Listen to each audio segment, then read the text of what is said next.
Hi friends, இன்றைக்கி நம்ம வீட்டிலையே கடலைக்கறி பண்ணுறது எப்படிங்கிறத பற்றி பார்க்கலாம். வாங்க நம்ம வீடியோக்குள்ளே போவோம்.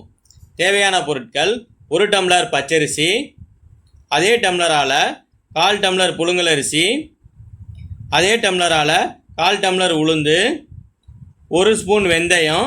எல்லாத்தையும் நம்ம ஒரு நைட்டு ஊற வச்சுக்கலாம்.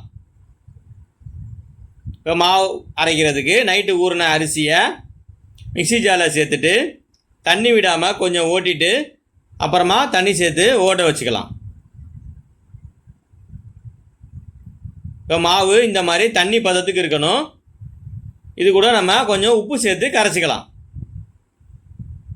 பாருங்கள், இந்த மாதிரி தண்ணியாக இருக்கணும் மாவு. இப்போ மாவு தயாராகிருச்சு. ஒரு 200 கிராம் கருப்பு கொண்டக்கடலையை நைட்டு ஊற வச்சுக்கலாம். ஊற வச்ச கொண்டக்கடலையை குக்கரில் சேர்த்துட்டு தண்ணி விட்டு 3 விசில் வர்ற வரைக்கும் வேக வச்சு எடுத்துக்கலாம். அது வெந்துட்டு இருக்கும்போதே நம்ம ஒரு பெரிய வெங்காயம், ஒரு தக்காளி, ஒரு 10 பல்லு பூண்டு, ஒரு சின்ன துண்டு இஞ்சி, கொஞ்சம் கருவேப்பிலை, கொத்தமல்லி எடுத்துக்கலாம். 1/4 டம்ளர் இளநீ தண்ணி, 1/4 மூடி தேங்காய், பட்டை மசாலா, வேக வச்சு எடுத்த கொண்டக்கடலை, வாணலியில் தேவையான அளவு எண்ணெய் சேர்த்துட்டு பட்டை மசாலா, பெரிய வெங்காயம் இதை வதக்கிக்குவோம். வெங்காயம் வதங்கிக்கிட்டு இருக்கும்போதே நம்ம இஞ்சி பூண்டை இடித்து எடுத்துக்கலாம். இஞ்சி பூண்டை உரலில் சேர்த்துட்டு இந்த மாதிரி கையால் இடிச்சுக்கோங்க. கொஞ்சம் நைஸாக இடிச்சுக்கோங்க. பாருங்கள், இந்த மாதிரி இஞ்சி பூண்டை சேர்த்துட்டு கொஞ்சம் பச்சை வாசம் போகிற வரைக்கும் லேசாக வதக்கிக்கோங்க. அதுக்கப்புறம் தக்காளியை சேர்த்து வதக்கிக்கலாம். தக்காளி கொஞ்சம் வதங்கினோன்னே தேவையான அளவு உப்பு போட்டுக்கோங்க. உப்பை போட்டு நல்லா பிரட்டி விட்டுட்டு 1 ஸ்பூன் காஷ்மீர் மிளகாய் தூள், 1 ஸ்பூன் சோம்புத்தூள், 1 ஸ்பூன் சீரகத்தூள், 1 ஸ்பூன் பெப்பர் தூள்,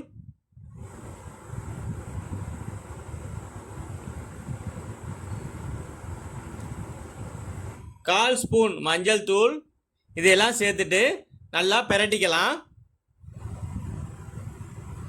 இப்போ மசாலா ஓரளவுக்கு தயாராகிருச்சு. வேக வச்சுருக்கிற கொண்டக்கடலையை இது கூட சேர்த்துக்குவோம். நல்லா மசாலாவில் பிரட்டி விட்டுட்டு கொஞ்சமாக தண்ணி விட்டு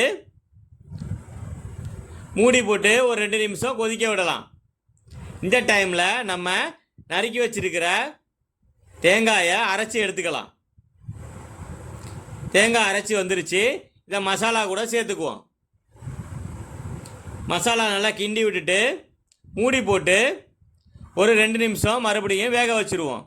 இப்போ மசாலா எண்ணெய் பிரிஞ்சு இறக்குற பதத்துக்கு வந்துருச்சு. கொத்தமல்லி தூவி இதை நம்ம இறக்கிக்கலாம்.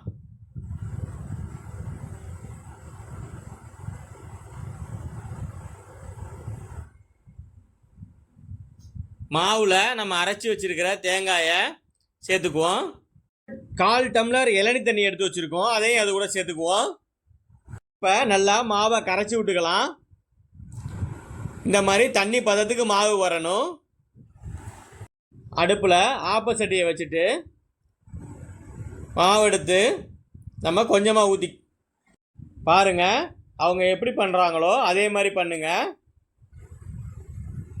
இப்போ ஆப்ப மாவு எல்லா இடத்துலையும் பரவி ஆப்பம் தயாராகிருச்சு. இப்போ இதை மூடி போட்டு ஒரு 2 நிமிஷம் அப்படியே விட்டுறலாம். இப்போ ஆப்பம் தயாராகிருச்சு. ஆப்பத்தை எடுத்துடலாம். ஸ்பூன் யூஸ் பண்ணுங்கள். அந்த பாருங்கள் அவங்க எப்படி யூஸ் பண்ணுறாங்கன்னு. அது மாதிரி எடுக்க ஈஸியாக இருக்கும். இப்போ அருமையான ஆப்பம் நமக்கு தயார். அதே மாதிரி இன்னொன்றும் செஞ்சுக்கலாம்.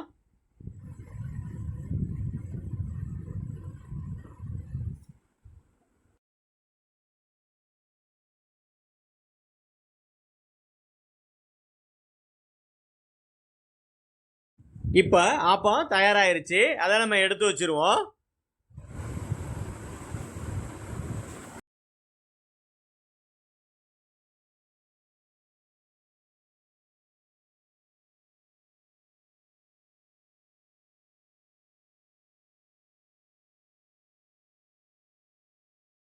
இப்போ நம்ம ஒரு ஸ்பெஷல் முட்டை ஆப்பம் செய்யலாம். அதுக்கு மாவை கொஞ்சமாக ஊற்றிக்கிட்டு அவங்க பண்ணுறாங்க பாருங்கள், அது மாதிரி நடுவில் மாவு இல்லாமல் எல்லா பக்கமும் பரப்பி விட்டுருங்க. ஒரு முட்டையை எடுத்து உடைச்சி ஊற்றி